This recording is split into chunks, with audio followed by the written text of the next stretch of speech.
You're watching Daily News Podcast on Mangalore today, your guide through the complexities of today's news landscape. From local achievements to challenges we face, we're here to bring you the full picture. In recent updates, Legislative Assembly Speaker T Khader has expressed his openness to any investigations regarding the murder of Suhas Shetty in Bajpayee. Responding to BJP's call for an NIA probe, Khader emphasized the importance of uncovering the truth behind the incident and ensuring justice is served. He prioritized peace and harmony in Dakshina Kannada district and condemned any form of violence.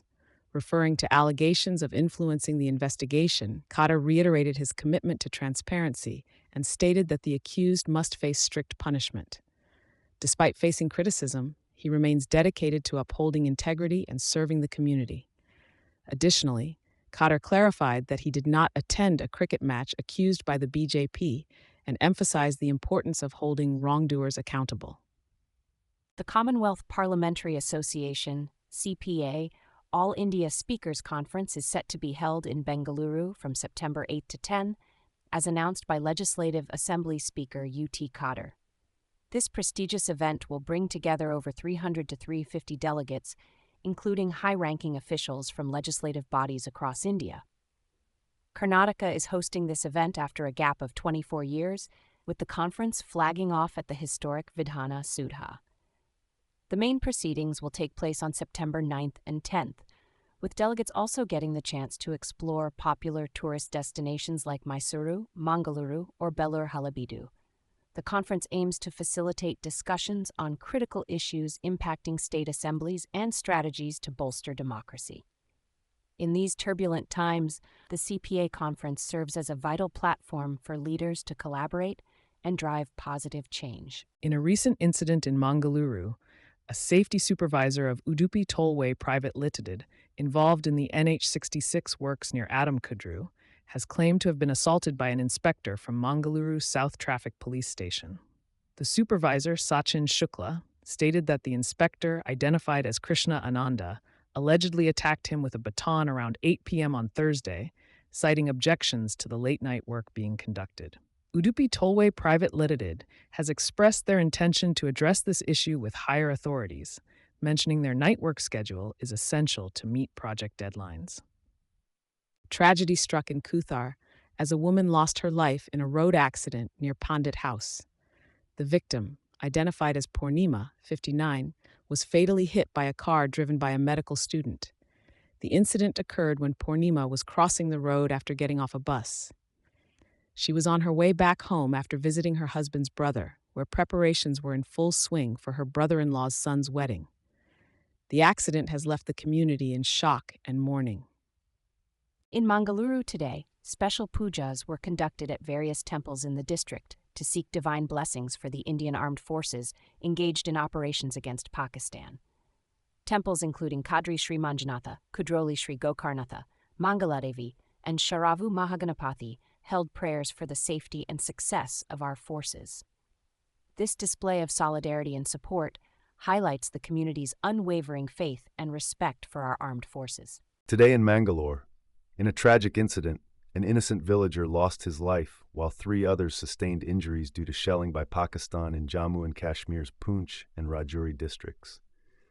The army swiftly retaliated following the high-intensity blasts early this morning, triggering a blackout and sounding of sirens. Drones and flying objects were neutralized in Jammu region via air defense system. The shelling caused damage to houses and vehicles, with many people affected in Loran and Mendhar sectors. The deceased, Moda Brar, hailed from Loran. The injured, including his wife, were shifted to a hospital for treatment.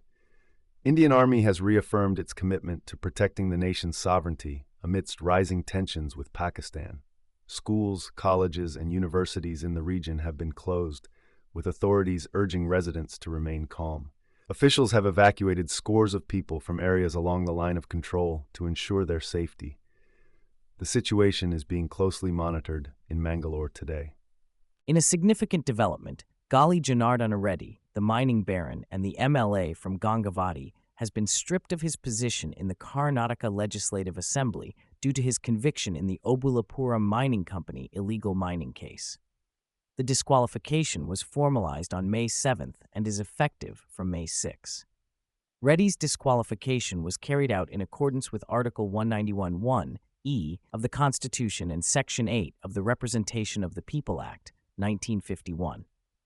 This decision follows the sentencing of Reddy and 3 others to 7 years in prison by a special CBI court in Hyderabad. The Election Commission of India and relevant authorities have been duly notified about the disqualification. In a decision that has sent shockwaves through the cricket fraternity, the Board of Control for Cricket in India, BCCI, has announced the suspension of the ongoing IPL 2025 for 1 week. The move comes after representations from franchise owners, players, sponsors, and fans expressing concerns about the safety and security of the tournament in the wake of recent events. The BCCI, while acknowledging the strength of our armed forces, has decided to prioritize the collective interest of all stakeholders. The cricket body has reiterated its support for the Indian Armed Forces and the Government of India, particularly in light of recent security challenges. As the nation stands united, the BCCI has affirmed its commitment to always prioritize the nation's sovereignty, security, and integrity above all else. Stay tuned for further updates on the rescheduling of the IPL matches and new venues as the situation evolves. In a recent military operation, India successfully thwarted an infiltration attempt by terrorists in the Samba sector of Jammu and Kashmir. With the support of Pakistan Rangers firing from Dandar Post, the group of terrorists were attempting to infiltrate the area. However, the Border Security Force (BSF) swiftly responded and neutralized the threat. 7 terrorists were eliminated during the operation, which also caused significant damage to the Pakistani post. The BSF conducted this operation after detecting the terrorists on the surveillance grid during the night. The force shared a video showcasing the destruction of the military post, underscoring India's commitment to safeguarding its borders from infiltrators. In a pioneering move, Karnataka will conduct a unique census of persons with disabilities, a first in the country. As per Commissioner for Persons with Disabilities Act, Das Suryavamshi, a formal request was made to the Chief Minister and Chief Secretary 9 months ago. This data will be instrumental in designing effective empowerment programs for the disabled community. The Chief Minister had also highlighted the importance of this initiative in the budget announcement earlier this year.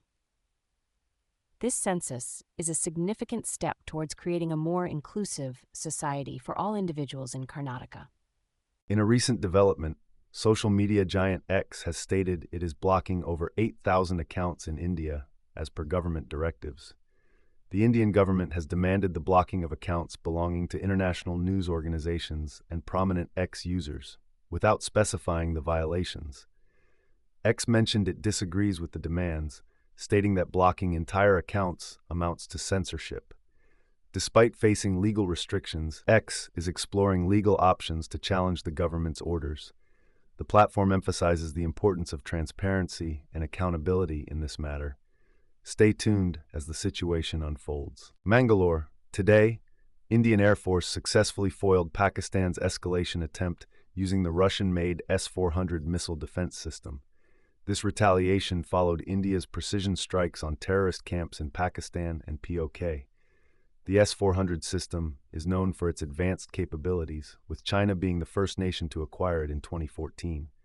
The system comprises missile launchers, a radar, and a command center, enabling it to intercept various threats like aircraft, cruise missiles, and ballistic missiles. NATO members consider the S-400 a significant threat due to its long-range precision. With the ability to track targets up to 600 kilometers away, the S-400 poses a threat to modern warplanes. In 2018, India signed a $5 billion deal with Russia to procure 5 units of the S-400 system, strengthening its air defense capabilities. Tensions escalate between India and Pakistan as firing resumes across the line of control. Air sirens sound in Chandigarh following a warning from the Air Force Station of a potential aerial attack. Stock markets open lower amidst heightened tensions.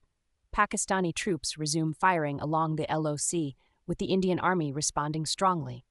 Blackouts enforced in border areas like Jammu, Srinagar, and Punjab. Jammu and Kashmir Chief Minister Omar Abdullah to visit Jammu after a failed drone attack. India successfully intercepts second round of Pakistani airstrikes on military stations. 24 airports remain closed, schools and colleges shut in several districts. U.S. Vice President encourages de-escalation, but states the conflict is not their business. IPL match between Punjab Kings and Delhi Capitals called off as a precautionary measure. Stay tuned to Mangalore today for more updates on this developing situation. In the latest update from the Civil Aviation Ministry, due to rising tensions between India and Pakistan following a drone and missile attack, 24 airports in India have been closed for civil flight operations. Among those impacted are airports in Chandigarh, Srinagar, Jaisalmer, and more. The attempted strike of Pakistani origin, intercepted by Indian air defense systems, resulted in blackouts, air raid sirens in multiple cities, and the suspension of an IPL match in Dharamshala, Himachal Pradesh. Airlines like Indigo, SpiceJet, and Akasa Air advise passengers to reach airports 3 hours before their journey due to heightened security measures. Indigo canceled 165 flights, while Air India made similar cancellations and diverted international flights from Amritsar to New Delhi. The situation remains tense, with security levels heightened across all airports. In a rapid response to recent escalations by Pakistan, the Indian Navy conducted targeted operations in the Arabian Sea against Pakistani forces.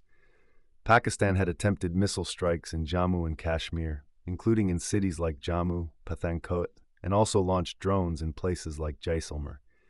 However, all threats were successfully neutralized by India's air defense systems. Following the Pahalgam terror attack, India had launched Operation Sindoor last month, targeting terrorist HQ in Pakistan. In response, Pakistan unsuccessfully targeted Indian installations, leading to further escalations. Indian armed forces targeted and destroyed Pakistani air defense systems. India's Foreign Secretary emphasizes that India's response has been precise and measured, in contrast to Pakistan's escalatory actions. The situation remains tense as both countries continue to engage in military actions. Tensions rise as Pakistan attempts to escalate conflict with India, targeting military installations in 15 cities in the northern and western regions. The Indian forces swiftly responded, neutralizing Pakistani air defense radars in locations like Lahore. The Indian Air Force used drones and missiles to disable Pakistani attacks, showcasing a robust defense strategy. In retaliation for the terrorist camp strikes, dubbed Operation Sindoor, over 100 terrorists were eliminated. The strikes were in response to the recent Pahalgam terror attack. The armed forces emphasized the precision and non-escalatory nature of the operation. Pakistan was warned against further attacks, with Defense Minister Rajnath Singh affirming India's ongoing vigilance. Amid escalating cross-border firing and casualties, India remains committed to non-escalation, urging Pakistan to reciprocate for peace to prevail in the region. In a show of solidarity with India's Operation Sindoor following the terror attack in Pahalgam, a slew of Bollywood celebrities have extended their support. Notably, 15 filmmakers and studios are racing to trademark the Operation Sindoor title, as reported by India Today. The trend of registering titles after national events is not new in Bollywood, especially with the success of patriotic films like Yuri and War. Renowned personalities like Ashok Pandit have expressed their interest in the subject, citing personal connections to the issue of terrorism. While Mahavir Jain's company was the first to register the title, other prominent figures like Madhur Bhandarkar, T-Series, and Z Studios have also applied. However, Reliance Industries has retracted its trademark application, emphasizing that Operation Sindoor signifies Indian valor and unity in the fight against terrorism. With Bollywood gearing up to potentially bring this significant event to the silver screen, the spirit of patriotism resonates strongly in the industry. We're grateful for your time and attention on today's news podcast. For a deeper dive into today's topics, our website mangaloretoday.com has you covered. And if you haven't yet, subscribing to our channel is the best way to stay updated. Thank you, and see you next time.